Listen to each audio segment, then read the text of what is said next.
एक बार की बात है। एक जंगल में एक बूढ़ा शेर रहता था। उम्र बढ़ने के कारण वह शिकार नहीं कर पाता था। भूख से तंग आकर उसने एक चाल चली। उसने पूरे जंगल में घोषणा करवा दी कि अब वह किसी जानवर का शिकार नहीं करेगा, बल्कि जंगल के सभी जानवर उसे बारी बारी से भोजन के रूप में मिलेंगे। डर के मारे जानवरों ने यह शर्त मान ली। हर दिन एक जानवर शेर की गुफा में जाने लगा। एक दिन खरगोश की बारी आई। वह बहुत चालाक था। उसने एक योजना बनाई और धीरे धीरे चलते हुए शेर की गुफा की ओर चला। रास्ते में उसे एक पुराना कुआं मिला। उसे देखकर खरगोश को एक तरकीब सूझी। जब वह देरी से शेर के पास पहुंचा तो शेर गरज उठा। इतनी देर क्यों? खरगोश बोला, महाराज, मैं आ तो रहा था, लेकिन रास्ते में एक और शेर मिला जो कह रहा था कि वह इस जंगल का असली राजा है। बूढ़ा शेर गुस्से में बोला, कहां है वह? मुझे ले चलो। खरगोश शेर को कुएं के पास ले गया और बोला, देखिए, वह इसी में रहता है। शेर ने कुएं में झांका। उसे अपनी ही परछाई दिखी। गुस्से में वह उस पर कूद पड़ा और धड़ाम से कुएं में गिर गया। इस तरह चालाक खरगोश ने जंगल को बूढ़े शेर से बचा लिया। एक बार की बात है। एक युवक बिजनेस में बार बार असफल हो रहा था। हर बार वह नया प्रयास करता, लेकिन हार जाता। निराश होकर उसने एक दिन सब छोड़ने का फैसला किया। तभी उसने एक चींटी को देखा जो दीवार पर चढ़ने की कोशिश कर रही थी। बार बार गिरने के बावजूद वह हार नहीं मान रही थी। अंततः वह सफल हो गई। युवक को समझ आ गया कि असफलता का मतलब हार नहीं, बल्कि सीखने का अवसर है। उसने फिर से मेहनत की और अंत में सफल बिजनेसमैन बन गया। असफलता ही सफलता की सीढ़ी है। रवि एक बेरोजगार युवक था, लेकिन उसका आत्मविश्वास गगनचुंबी था। एक दिन उसे एक बड़ी कंपनी में इंटरव्यू के लिए बुलाया गया। इंटरव्यूअर ने पहला सवाल पूछा, आपके अंदर सबसे बड़ी ताकत क्या है? रवि ने झट से जवाब दिया, सर, मेरी सबसे बड़ी ताकत यह है कि मैं कभी हार नहीं मानता। इंटरव्यूअर प्रभावित हुआ और दूसरा सवाल किया, और आपकी सबसे बड़ी कमजोरी? रवि मुस्कुराया और बोला, सर, मैं कभी हार नहीं मानता। इंटरव्यूअर हंस पड़ा और बोला, अच्छा, मान लो तुम्हें यह नौकरी नहीं मिली तो क्या करोगे? रवि ने आंखों में चमक लाकर कहा, तो मैं हर दिन यहां आता रहूंगा जब तक आप मुझे नौकरी नहीं दे देते।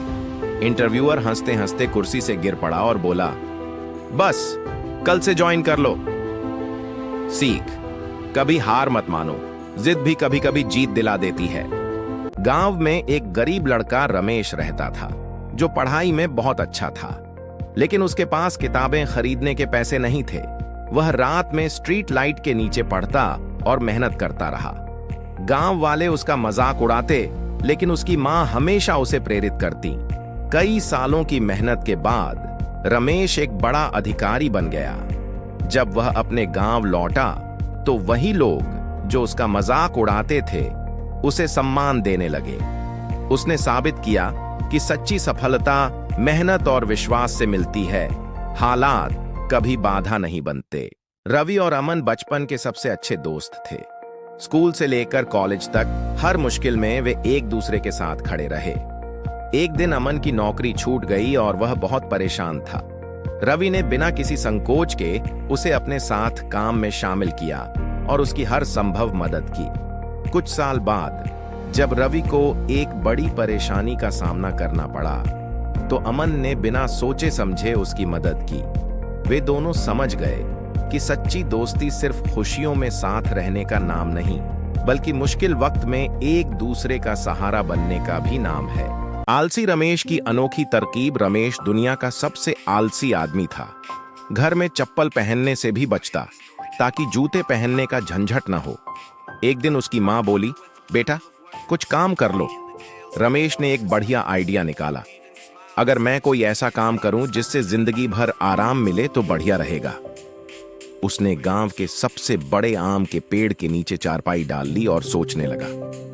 वहीं से गुजरते हुए एक सेठ ने पूछा, क्या कर रहे हो? रमेश बोला, सोच रहा हूं कि ऐसा क्या करूं जिससे बिना मेहनत के पैसे आते रहें। सेठ हंसा, तो फिर बिजनेस शुरू करो। रमेश को आइडिया मिल गया। उसने वहीं आम बेचने का ठेला लगा लिया। बैठे बैठे आम बेचता और पैसे कमाता। सीख, मेहनत से बचने। रानी लक्ष्मीबाई, निडर योद्धा। 1857 में जब अंग्रेजों ने लैप्स का सिद्धांत लागू कर झांसी को हड़पने की कोशिश की तो रानी लक्ष्मीबाई ने हार मानने से इनकार कर दिया। कम उम्र में विधवा होने के बावजूद उन्होंने राज्य की बागडोर संभाली और युद्ध कला में निपुण हो गईं। जब अंग्रेजों ने हमला किया तो रानी ने अपनी सेना का नेतृत्व अद्वितीय साहस के साथ किया। युद्ध के मैदान में अपने पुत्र को पीठ पर बांधकर वे शत्रुओं से भिड़ गईं। उनका गर्जन, मैं अपनी झांसी नहीं दूंगी, I will not give up my Jhansi, पूरे मैदान में गूंज उठा। हालांकि उनकी सेना छोटी थी, लेकिन उन्होंने हार नहीं मानी। 1588 में अंतिम सांस तक युद्ध करती रही। उनकी वीरता ने अनगिनत स्वतंत्रता सेनानियों को प्रेरित किया। रानी लक्ष्मीबाई आज भी निडरता और देशभक्ति का प्रतीक है। उनकी कहानी हमें सिखाती है कि सच्चा साहस वही है जो अन्याय के खिलाफ डटकर खड़ा हो।